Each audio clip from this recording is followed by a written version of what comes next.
Dr. Green, I was listening to NPR on the way in this morning, and they were talking about interviewing some insurance executives who would say that their industry has already decided that the science is in, and they agree with you, and so do I, that governments should not keep paying to rebuild houses on the Outer Banks or, floodplains, places where they will obviously be destroyed again by another storm or another flood.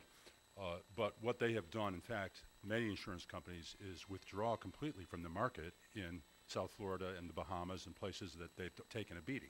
When Hurricane Francis and Jean came through the Bahamas, they lost so much money that most insurance companies have completely pulled out. So that's a statement, a market statement, in which the people on the show who are being interviewed are saying that the markets will arrive at the conclusion before the governments do, and I think frequently the people do as well.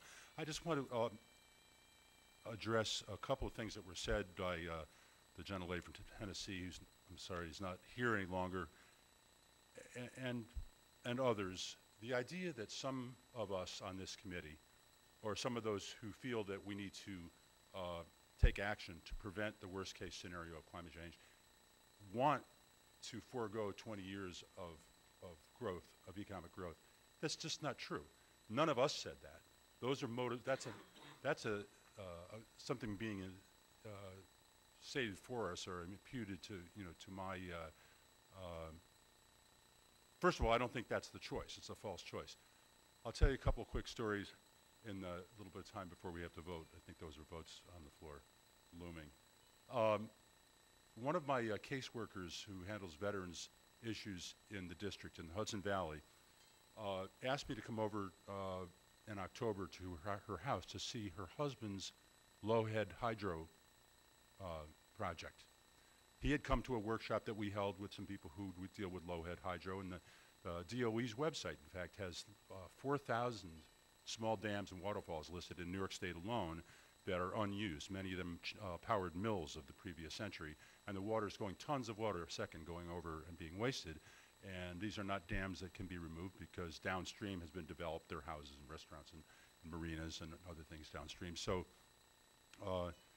these are opportunities for huge numbers of people to be employed, all the tradespeople.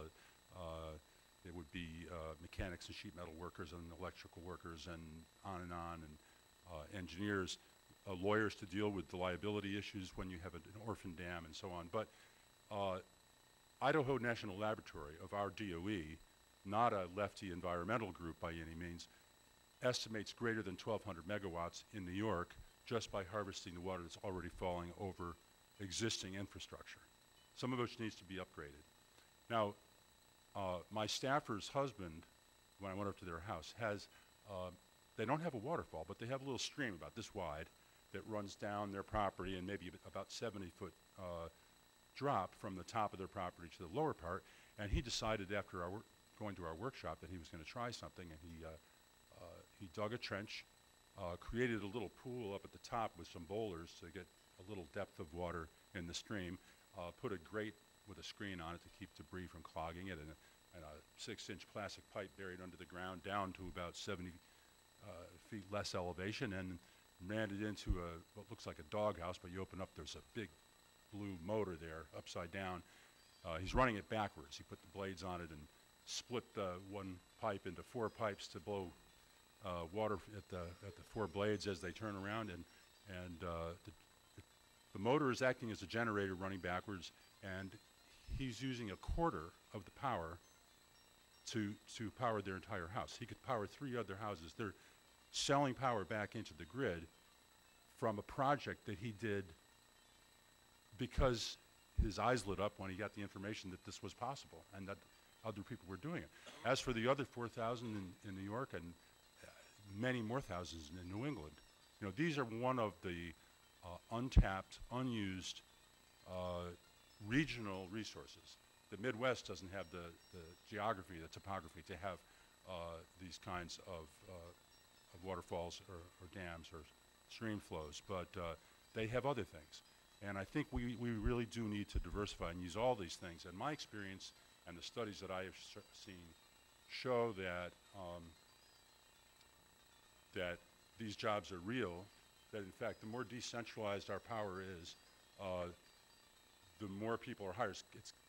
Capital-intensive projects are the big coal, natural gas, or nuclear plants. They are really good for the banks that lend the money and then get the interest on it. Labor-intensive, job-producing are the many decentralized and mostly renewable projects that are available, like these 4,000 low-head hydro sites in New York. Lastly, I just want to say there's another staffer I'm very proud of who's with the Wounded Warrior Project. Did 2 tours in Afghanistan, was stop-lost for 287 days on his second tour. Medic with a paratrooper unit. Fabulous guy, Josh Van Strander is his name, and I spent a good deal of time riding around in the car with him, going to events, and as chairman of the subcommittee on veterans' disabilities, we had a lot to talk about. He's also a Purple Heart recipient. But he said that one time he was on a mountaintop exchanging fire. His unit was exchanging fire with the Taliban unit on another mountaintop, and the Taliban unit was solar powered, and our unit was using a diesel generator. And he said, that's wrong, you know. They don't have to worry about the supply chain and the tankers getting blown up in the pass coming across from Pakistan. So we need to make the sensible choices, whatever the reason is, whether you believe that the climate's warming or not. There are many reasons to want to do these same things, and I think that we should try to cooperate, and I hope the next Congress will do so. Mr. Chairman, thank you for your leadership of this committee.